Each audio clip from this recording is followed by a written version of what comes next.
नमस्कार, प्रांजल ज्ञान गंगा में आप सभी का स्वागत है। हम संक्षिप्त महाभारत पढ़ रहे हैं जिसमें कि स्त्री पर्व चल रहा है। कल हमने कथा में राजा धृतराष्ट्र और युधिष्ठिर की बातचीत तथा मरे हुए योद्धाओं का दाह कर्म की कथा को पढ़ा था। आज हम कथा में सब स्त्रियों का अपने संबंधियों को जलांजलि देना तथा कुंती के मुख से कर्ण के जन्म का रहस्य खुलने पर भाइयों के सहित राजा युधिष्ठिर का शोकाकुल होने की कथा को पढ़ेंगे। वैशंपायन जी कहते हैं, राजन सब लोग साधु जन सेवित पुण्य है तोया भागीरथी के तट पर पहुँचे। वहाँ उन्होंने अपने आभूषण और दुपट्टे उतार दिए। फिर कुरुकुल की स्त्रियों से अत्यंत दुखित होकर रोते रोते अपने पुत्र और पतियों को तिलांजलि दी तथा धर्म विधि को जानने वाले पुरुषों ने भी अपने सुहृदय को जलदान किया। जिस समय वे वीर पत्नियां जलदान कर रही थीं, शोकाकुल कुंती ने रोते रोते एकाएक धीमे स्वर से कहा,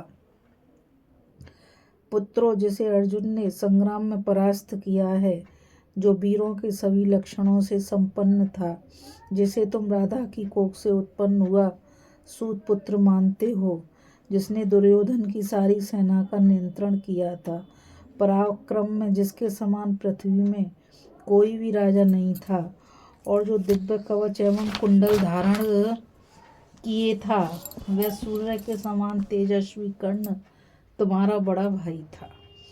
वह भगवान सूर्य के द्वारा मेरे उदर से उत्पन्न हुआ था। उसके लिए तुम तिलांजलि दो। माता के यह प्रिय वचन सुनकर सभी पांडव कर्ण के लिए शोकाकुल होकर बड़े उदास हो गए। फिर राजा युधिष्ठिर ने लंबी लंबी सांस लेते हुए माता से पूछा, माताजी, कर्ण तो साक्षात समुद्र के समान गंभीर थे, हमारे बड़े भाई थे। उनकी बाण वर्षा के सामने अर्जुन के सिवा कोई और वीर नहीं टिक सकता था। उन्होंने किस प्रकार देवपुत्र होकर आपके गर्भ से जन्म लिया था।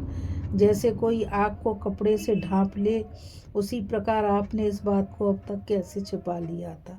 हम जैसे अर्जुन के बाहुबल का भरोसा रखते थे, उसी प्रकार कौरवों को तो उन्हीं के बल का भरोसा था। ओहो, इस रहस्य को छिपाकर तो आपने हमारा सत्यानाश ही कर दिया। आज कर्ण की मृत्यु से हम सब भाइयों को बड़ा दुख हो रहा है। अभिमन्यु, द्रौपदी के पुत्र पांचाल वीर और कौरवों के मारे जाने से मुझे जितना दुख है, उससे 100 गुना मुझे अपने बड़े भाई कर्ण की मृत्यु से हो रहा है। माँ, अब तो मुझे कर्ण का शोक है, उससे मैं ऐसे जल रहा हूँ मानो किसी ने मुझ में आग लगा दी हो। यदि हमें यह बात मालूम होती तो हमारे लिए पृथ्वी तो क्या, स्वर्ग की भी कोई वस्तु अप्राय नहीं रहती। फिर तो वह कुल का उच्छेद करने वाला भीषण संहार भी न होता। इस प्रकार तरह तरह से अत्यंत विलाप करके धर्मराज युधिष्ठिर ने रोते रोते कर्ण को तिलांजलि दी। उस समय वह सहसा सभी स्त्रियां रो पड़ीं। इसके बाद कुरुराज युधिष्ठिर ने भातृ प्रेम बस कर्ण की सब स्त्रियों को वहां बुलाया और उनको साथ लेकर शास्त्र विधि से कर्ण का प्रेत कर्म किया। फिर वे कहने लगे, मैं बड़ा पापी हूँ, मैंने न जानने के कारण ही अपने बड़े भाई का वध करा दिया। अतः उनकी पत्नियों के हृदय में मेरे प्रति कोई छिपा हुआ द्वेष हो तो वह दूर हो जाना चाहिए। ऐसा कहकर वे विकल चित्त से गंगा जी से बाहर निकले और अपने सब भाइयों के सहित तट पर आए। यहाँ पर स्त्री पर्व समाप्त होता है और इस कथा में बस इतना ही। अब आगे हम कथा में संक्षिप्त महाभारत में शांति पर्व पढ़ेंगे।